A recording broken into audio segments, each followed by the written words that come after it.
соглашения о вопросах двойного гражданства.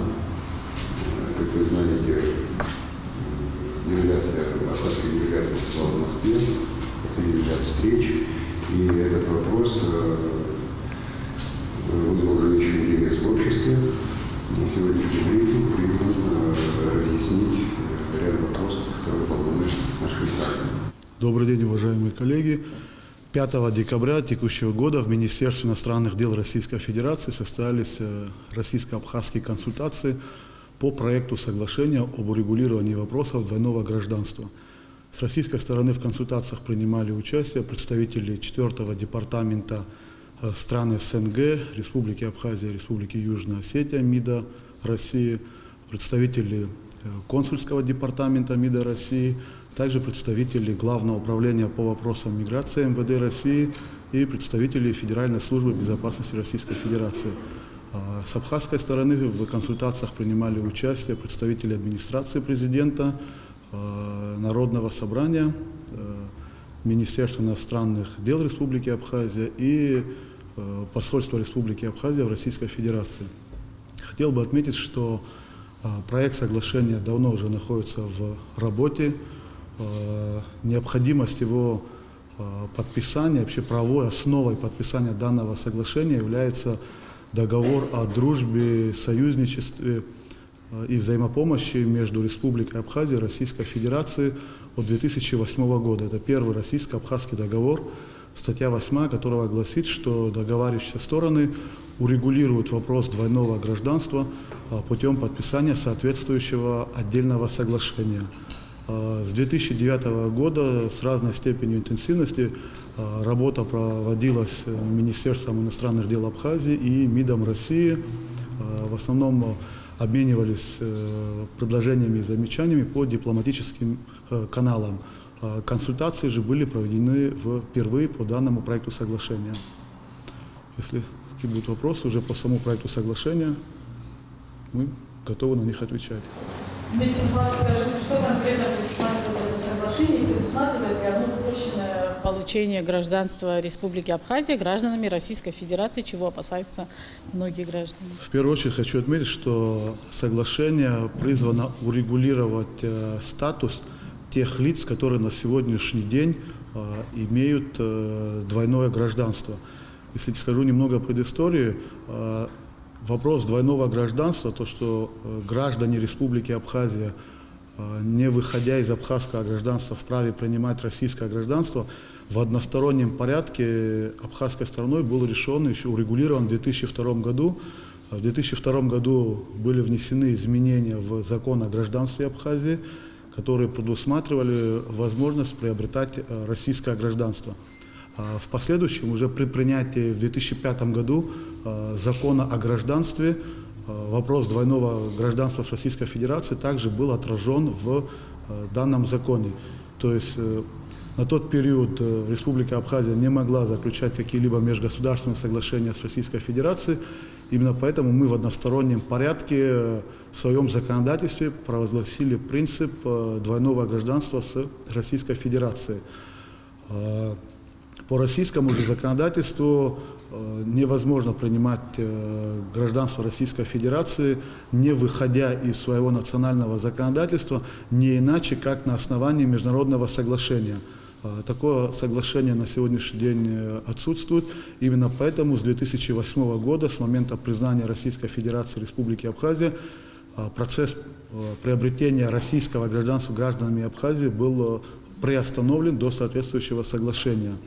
Отвечая на второй вопрос, хотим сказать, что проект соглашения об урегулировании вопросов двойного гражданства не предусматривает и не может предусматривать возможность приобретения россиянами гражданства Республики Абхазия, потому что в самом проекте соглашения в первой же статье содержится положение о том, что вопросы приобретения гражданства будут регулироваться национальным законодательством. То есть вопросы приобретения абхазского гражданства будут регулироваться, определяться нашим законодательством о гражданстве. И данное соглашение не может подменить собой закон о гражданстве. Предусматривает ли данное соглашение внесение изменений в законодательство Абхазии, в частности о гражданстве, и каких, если предусматривает? Спасибо.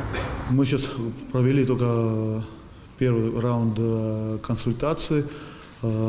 Коллеги, участвующие с российской стороны, возражений и разногласий у нас по проекту соглашения не было, однако в соответствии с законодательством о международных договорах предусматривает, что любые предложения, любые поправки, с какой бы они стороны ни поступили, должны пройти процедуру межведомственного согласования. То есть наши предложения касались в том числе вопросов, которые относятся не только к компетенции МИДа России, а также Министерства внутренних дел Российской Федерации, Министерства юстиции, Министерства обороны, Федеральной службы безопасности. Наши коллеги после завершения первого раунда консультаций начинают данные межведомственные консультации. Пока сложно прогнозировать, в какой срок мы подпишем, но мы планируем, что в течение 6 месяцев мы завершим переговоры, консультации по всему пакету соглашений и выйдем к пакетному подписанию. Само соглашение, его подписание, ратификация никаких изменений в законодательство о гражданстве не предусматривает.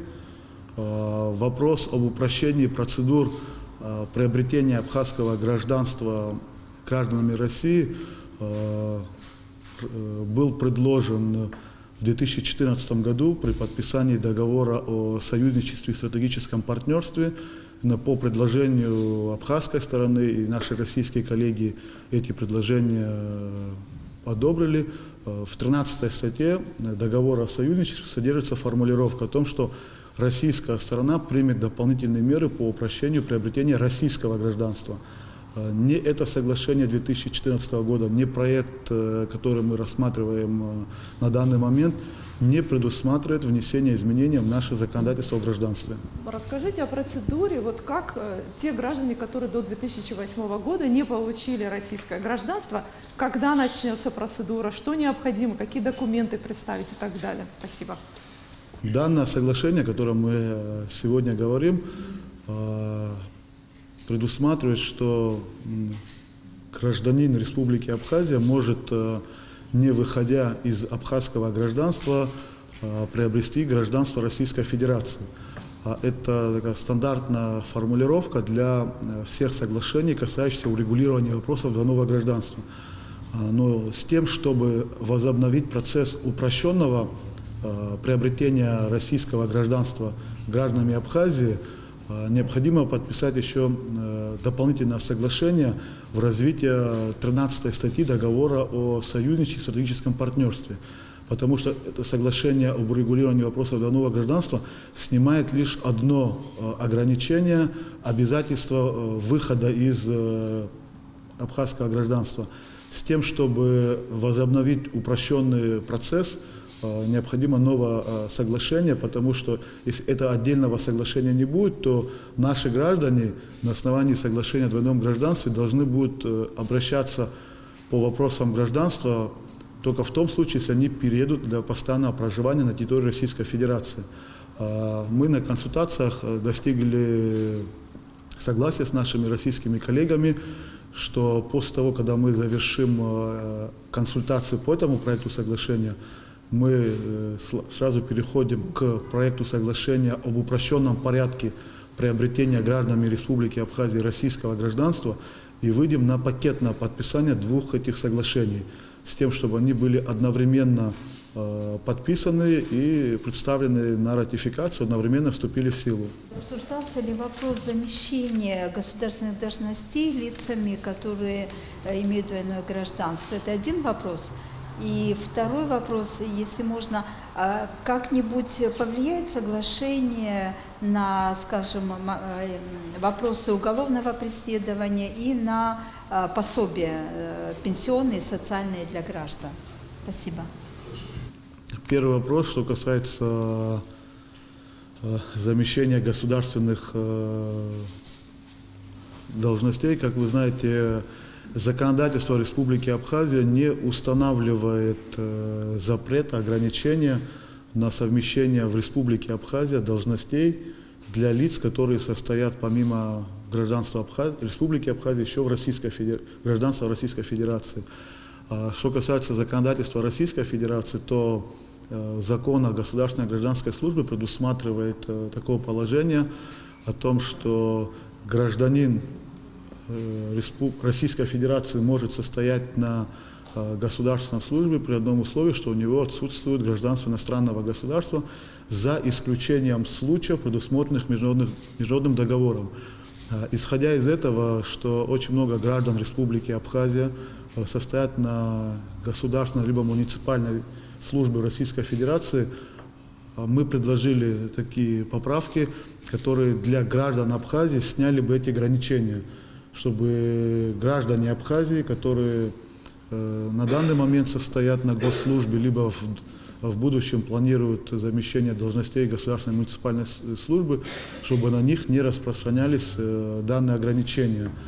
С 2008 года, после признания Республики Абхазия, начался плавный процесс, когда наши граждане в Российской Федерации замещают госдолжности и выходят из гражданства Республики Абхазия. Этот процесс усилился с 2014 года. Как вы знаете, в 2014 году Российская Федерация внесла изменения в свое законодательство и установила административную и уголовную ответственность для лиц, которые обладают двойным гражданством и замещают государственные должности. И вот с этого периода по сегодняшний день уже более 300 граждан Абхазии вышли из гражданства Республики Абхазия. Это также острая проблема стоит с нашими студентами, которые сегодня обучаются в Российской Федерации, получают качественное образование. У них есть возможность в дальнейшем получить бесценный опыт, то есть не только теоретические знания, но и практические. Их приглашают на работу в государственные учреждения. Они вынуждены либо отказываться от работы, либо выходить из гражданства. Поэтому одно из наших предложений, чтобы в отношении граждан Абхазии данные ограничения, установленные российским законодательством, были сняты. Также в наших предложениях предусмотрели, чтобы в отношении граждан Республики Абхазия, кто имеет российское гражданство, на них не распространялось обязательство по уведомлению о наличии двойного гражданства, потому что, вы знаете, если такое уведомление не будет подано в срок, предусмотрена административная и уголовная ответственность. Что касается уголовного преследования, в самом соглашении содержится отсылочная норма о том, что вопрос вообще правового преследования будет регулироваться отдельным соглашением. Как вы знаете, в 2015 году между Республикой Абхазия и Российской Федерацией подписано соглашение о правовой помощи по уголовным делам. И в данном соглашении мы четко отразили о том, что все виды правовой помощи будут рассматриваться компетентными органами, за исключением одного вопроса. Республика Абхазия не будет выдавать Российской Федерации тех лиц, которые состоят помимо российского гражданства, также и в гражданстве Республики Абхазия. Это конституционная норма. Своих граждан государство не вправе выдавать иностранному государству. То есть, если наш гражданин совершит какое-либо преступление, компетентные органы Российской Федерации должны будут передать материалы в наши правоохранительные органы, и вопрос уголовного преследования уже будет рассматриваться в Республике Абхазия по нашему законодательству. Что касается вопросов социальных пособий для лиц, состоящих в двойном гражданстве, то предусмотрено, что различные виды пособий будут выплачиваться той стороной, на территории которой постоянно будет проживать данное лицо. Обсуждали ли вы проект с парламентариями и предусматривается ли ратификация? 3 ноября сего года состоялось расширенное заседание данного комитета, на котором обсуждался проект этого соглашения, в том числе поправки абхазской стороны. На комитетском заседании данный проект был одобрен единогласно. И что касается ратификации, когда стороны придут к взаимному согласию по проекту соглашения и урегулируются все межведомственные процедуры, согласно закону Республики Абхазия об международных договорах, Данное соглашение подлежит ратификации, так как предметом этого соглашения являются основные права и свободы человека и гражданина. Наши студенты, которые в рамках квоты учатся в Российской Федерации, многие они поступают по абхазскому загранпаспорту. И, к сожалению, у них возникают трудности. В течение 3 месяцев они должны пересекать нашу границу, чтобы как-то зарегистрироваться в России. Так получается. Вот этот вопрос будет в рамках соглашения как-то урегулирован? С этой проблемой в первую очередь сталкиваются наши студенты, которые получают лимиты по линии Россотрудничества, а также другие граждане Абхазии, которые въезжают на территорию Российской Федерации по абхазским паспортам.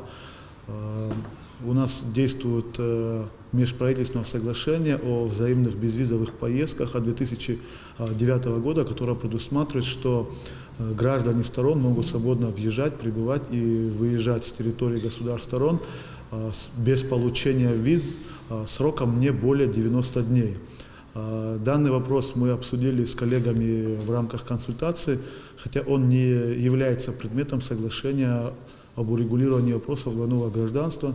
Мы проинформировали наших коллег, что абхазская сторона разработала и представит, чтобы также мы осуществили пакетное обсуждение и принятие соглашений и предлагаем нашим коллегам внести изменения в соглашение о взаимных безвизовых поездках, чтобы тот, который сегодня установлен срок 90 дней, увеличить его до 365 дней в году. То есть, чтобы наши граждане, которые въезжают по абхазским паспортам, чтобы они в течение всего года могли пребывать на территории Российской Федерации без получения виз. Потому что бывают курьезные случаи, когда те же студенты одновременно являются и гражданами Республики Абхазия и Российской Федерации в высшем учебном заведении. От них требуют документы, чтобы они пересекали границу по абхазскому паспорту, предоставляли миграционную карту. А по соглашению 2009 года без получения визы они могут пребывать не более 90 дней и должны будут покинуть территорию Российской Федерации. Со своей стороны МИД России разошлет информационные письма в те вузы, в которых обучаются абхазские студенты, чтобы не связывали вопрос пересечения границы с образовательным процессом. И те граждане, которые имеют российское гражданство, чтобы они пересекали границу по российским паспортам, а уже в вуз давали абхазские документы. Но также есть большое число, которые не имеют российских паспортов и пересекают границу по абхазскому паспорту. И возвращаясь в Республику Абхазия и пребывая на территории Российской Федерации более 90 дней, они подлежат уже административной ответственности и выдворению. Чтобы эти вопросы снять, мы предлагаем усовершенствовать соглашение 2009 года. У нас немало очень пожилых людей, которые ждут возможности получить российское гражданство и, соответственно, российскую пенсию. Если можно, очертите для них временные границы, когда они смогут, если, конечно, вы можете это сказать, когда может быть подписано соглашение, когда оно может быть ратифицировано и когда примерно может начаться процесс все-таки предоставления им гражданства. Говоря о пенсионерах, данное соглашение напрямую не несет на себе социального характера, и здесь не только рассматривать пенсионные вопросы. Сам факт приобретения российского гражданства уже открывает возможность для реализации других социальных прав. Это не только пенсия, в том числе с 2018 года, вы знаете, начинается реализация соглашения об обязательном медицинском страховании. Те лица, которые не имеют российское гражданство, они не смогут получать полисы медицинского страхования. И подписание этого соглашения и соглашение об упрощенном приобретении российского гражданства решит в том числе и социальный вопрос. Но хотя мы же рассматриваем данное соглашение именно как политический, а не как социальный документ. Говоря о временных рамках, сегодня невозможно прогнозировать именно в какой месяц оно будет подписано, но мы планируем, что все процедуры, в том числе и внутригосударственные процедуры, согласования межведомственные, и мы выйдем на подписание в течение 6 месяцев.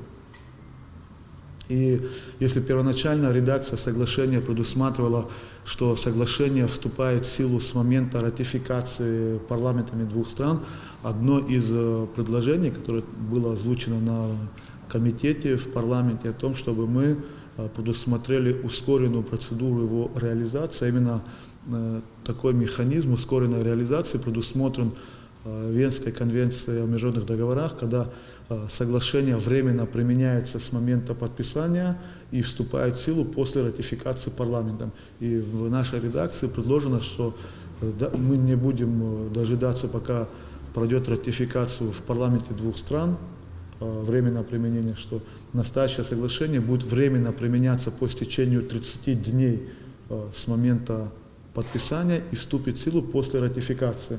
Данное предложение мы озвучили нашим коллегам, они сейчас должны его согласовать с профильными федеральными органами исполнительной власти, с тем, чтобы ускорить его реализацию. Спасибо за внимание. Надеюсь, сегодняшний брифинг снял некоторые вопросы с повестки. Спасибо.